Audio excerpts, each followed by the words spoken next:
Well,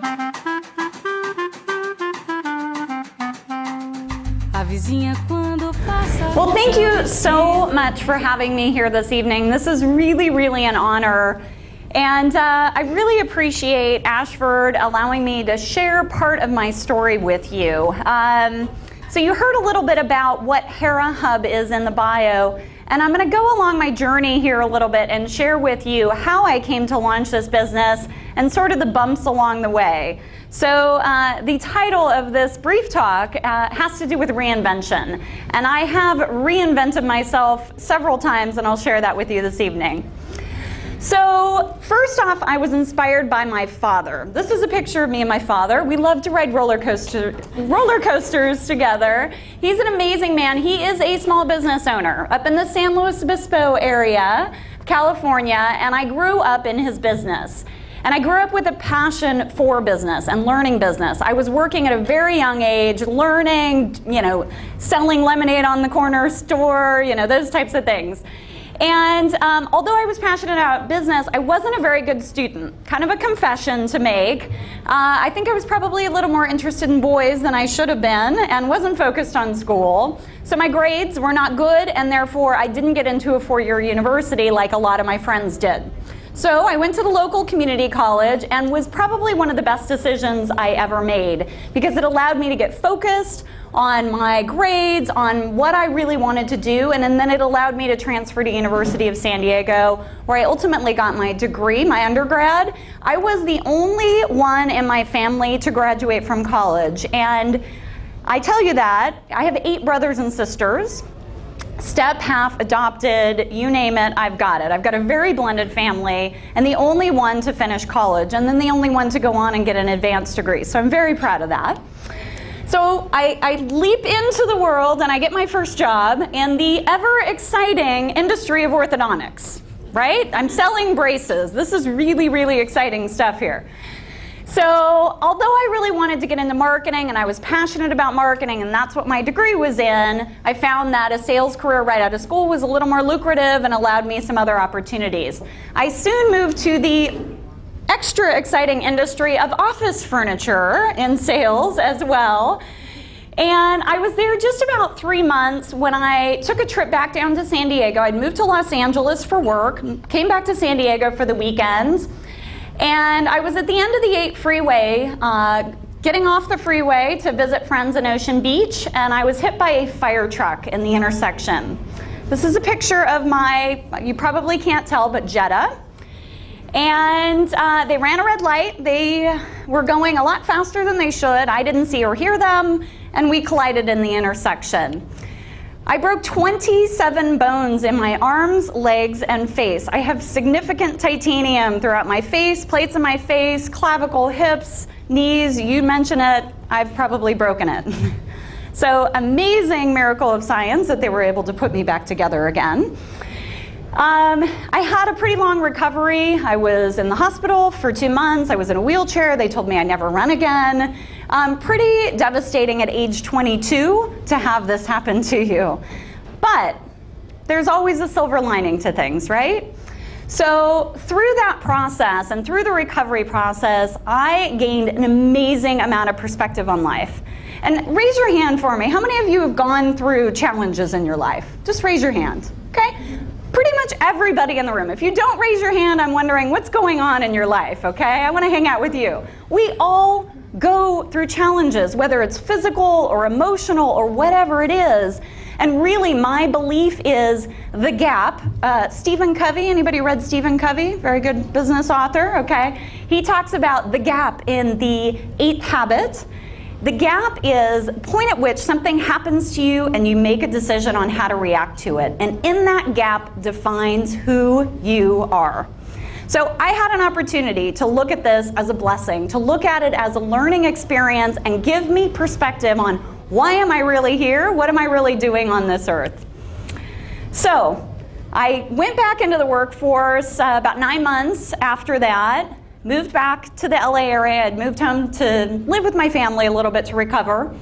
Got my first job in marketing through networking. Was for a high-tech recruiting firm in the Los Angeles area. I was there 9 months, just got married to the gentleman that was really an amazing partner through me through this whole process, and I got laid off. First layoff, and I am devastated. Devastated. Now I'm 24 years old now, I've found my dream job, and I get laid off.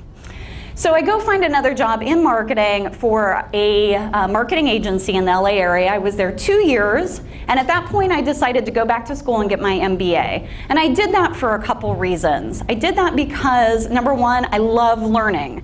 I love staying fresh on what's happening, what's going on in business and beyond.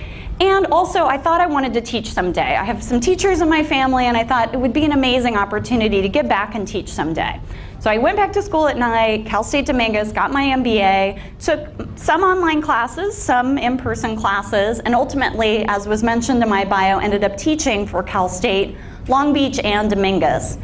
So worked for the marketing agency. The company didn't make it. They dissolved the business. Now I'm laid off yet again. Great, okay, now what do I do? So I moved back to San Diego in 2001. I go to work, MBA in hand, to work for a high-tech marketing company. And 2 years later, they sell the company to America Online. So I'm now 30 years old. I've been laid off 3 times. This is not looking like a pretty picture. Anybody been here in any shape or form? Okay, all right. So again, an opportunity for perspective, okay? How do I do something differently? Obviously what I'm doing is not working. How do I change this formula? So essentially, how do I reinvent myself?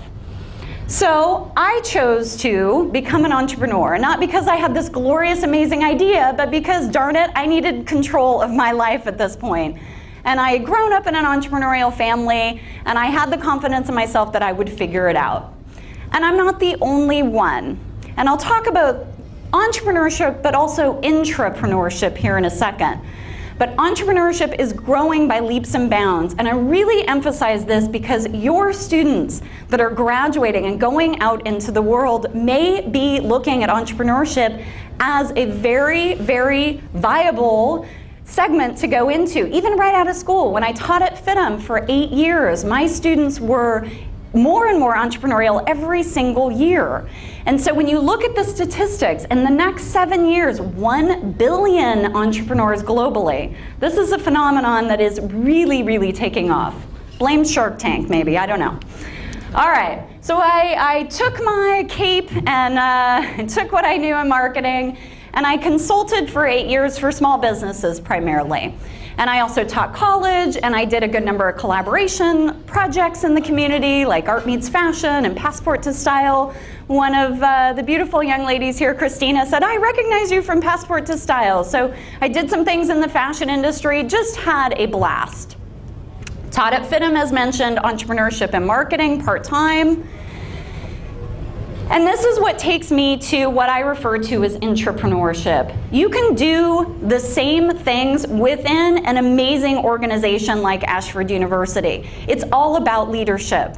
So think about this. Do you have a new idea? Do you have something that would be innovative for the business? Why not present that? Why not think about what you can do within the company that is entrepreneurial, but under a safer umbrella than doing what I did, which is just totally stepping off the cliff.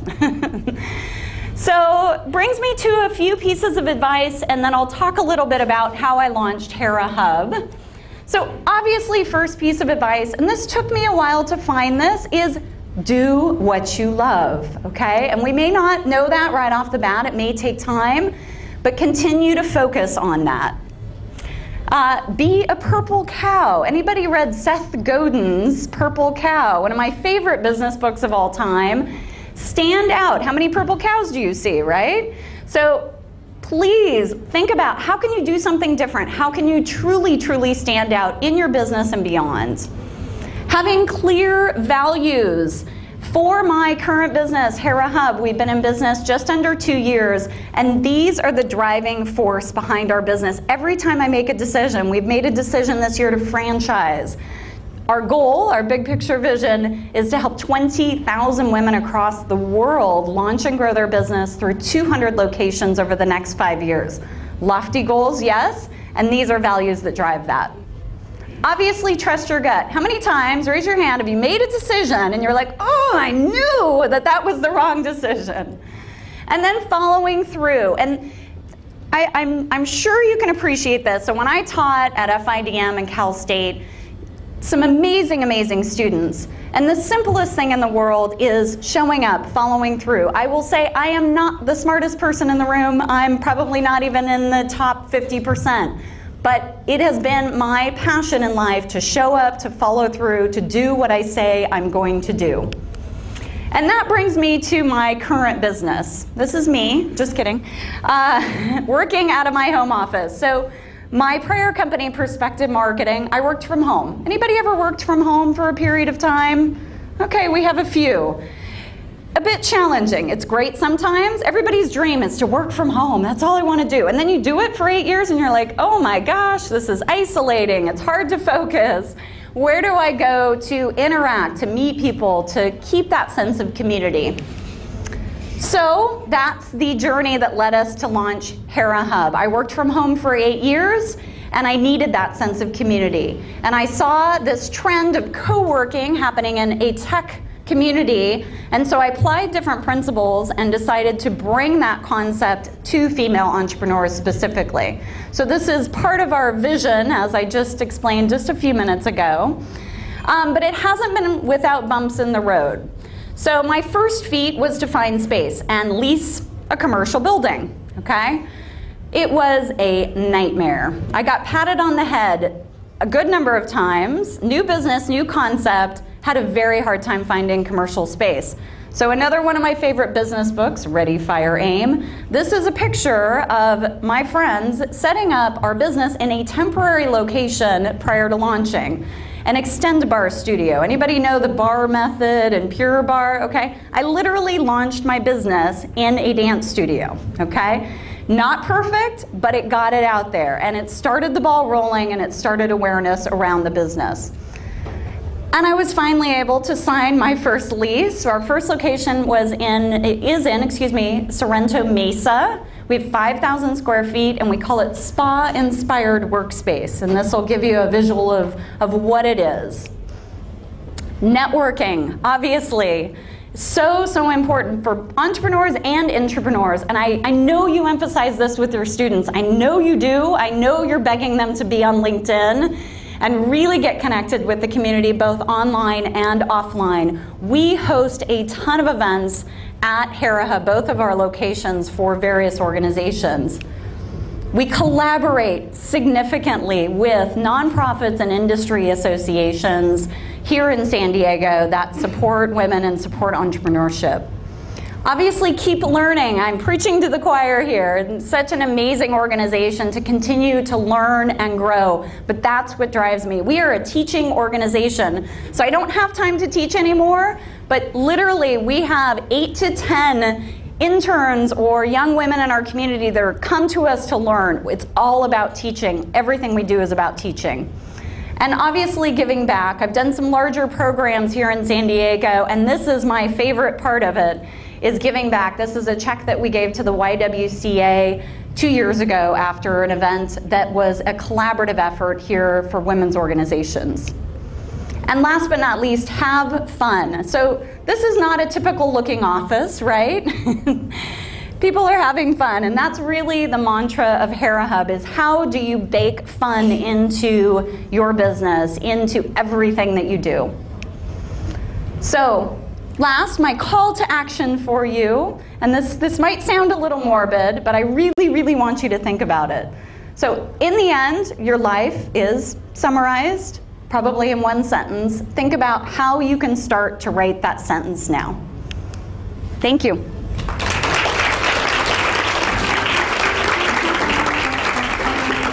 A vizinha quando passa com seu vestido grená, todo mundo diz que é boa, mas como a vizinha não há. Ela mexe com as cadeiras pra cá, ela mexe com as cadeiras pra lá, ela mexe com o juiz.